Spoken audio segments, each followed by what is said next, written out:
Welcome to the distance learning session on the end part of the Harmoniemesse Gloria, starting 7 bars before figure M in your copies. This is one of those joyous, fast and dramatic sections which you'll look forward to singing in the performance, but which takes a little more work in rehearsal. Our video of this is a little slower than it will be in performance for ease of learning. Sopranos, altos, basses, watch out at the end of the second bar. Full value on the crotchet. Don't be tempted to come off with the tenors. Then the breathing gets a bit complicated over the next few bars. Do not breathe in the third bar between the repeated 2 soluses and similar places. All breathe before Jesu, a bar before M. This will have to be a very quick breath, but most of the rest of the breaths mentioned in the whole of this movement will be a quaver.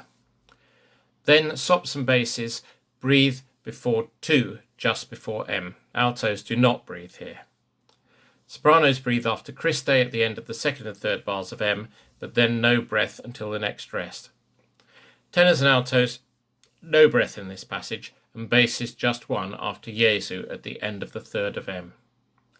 3 before N, everybody breathe at the comma and then not again until the rest at N itself. At the end of the third of N, please run through to the Amen. Full crotchets at the ends of the Amens here and right through to the end of the movement every time Amen finishes on a crotchet with a rest after it. Then we get to the big fugue from figure O. There's 3 rules in this fugue. 1, the In Gloria tune, which comes again and again and is first sung by the tenors in the bar of O, needs to be strong every time. So this tune, whenever you get it.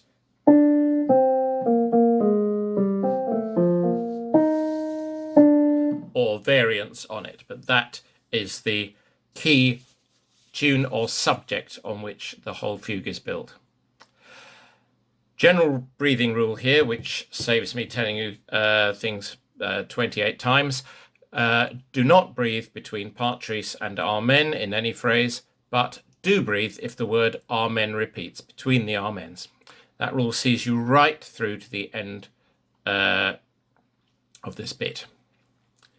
When you're working on this section, the continuous quaver sections, which are mostly the counter subject of the fugue in the technical terms, will need looking at, partly because they're often nearly but not quite the same as each other. These bits are great fun to sing, but not easy. Now have a look at figure Q. Sopranos. This syncopated bit is especially tricky and will need some work. The third bar of Q looks as if some of the notes might be on the beat, but none of them are. And then you have no time to recover before the next bit, which has difficult rhythm and notes. Just have a listen to that phrase. I'm singing from Q itself. But down an octave.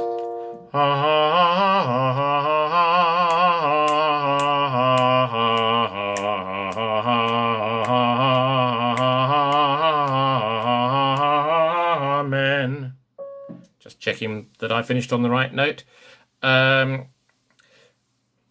the same time there, the other parts are doing various different rhythms, different from you and different from each other, to put you off. 5 before R, S, T and B all breathe after the second beat here, even the basses, breaking the not after Patris rule this time.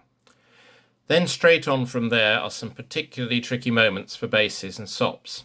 4 and 3 before R, the bass part is tricky because the F sharp changes to a natural. Make sure you've worked on that. Have a listen to that for a second. Basses, I'm playing from 5 before R halfway through.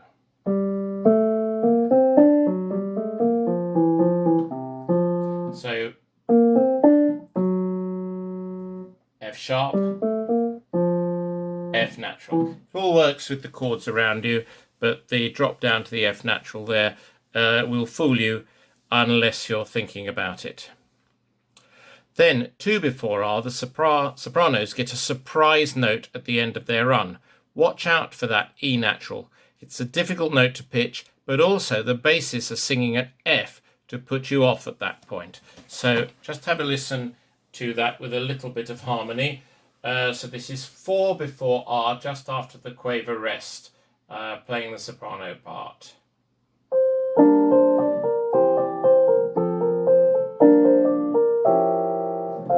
So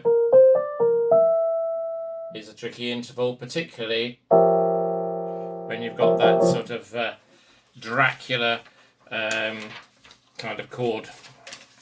Idiom in his 7th over a pedal point, if you want to know. The 4th of R, we break the part-tris rule once more. A quick breath after part-tris in the soprano and alto parts, because you're just starting off a new pattern with the new amen there. In the 2nd bar of S, a full crotchet on tris of part-tris, please. So S on the first beat of the next bar. 3 and 2 before T, watch out for and enjoy the unison syncopations, and don't be fooled by the change of chord in the accompaniment. Your E flat is the same both times. At figure U, basses, watch out for your chromatic bit here. It needs to be very strong as an anchor to the harmonies. Then everyone have a look at 6 before the end. Watch out for the repeated pattern here. It feels as if the music is going to move down in sequence, but it doesn't. It just repeats the same notes over and over, which repeats a bit odd. Listen to the soprano part here, although the tenors and basses have unexpected repeats here too. So here's the soprano part, and this is U, 1, 2, 3, 4, 5th bar of U. So it's 1, 2, 3.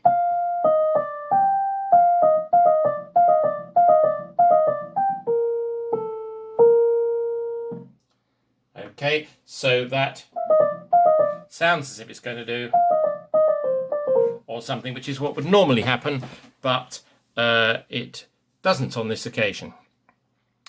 And then just a final reminder for this movement, all the final amen crotchets are a full crotchet, especially these last 3, which will add to the emphatic finish. See you next time when we will start on the Creed.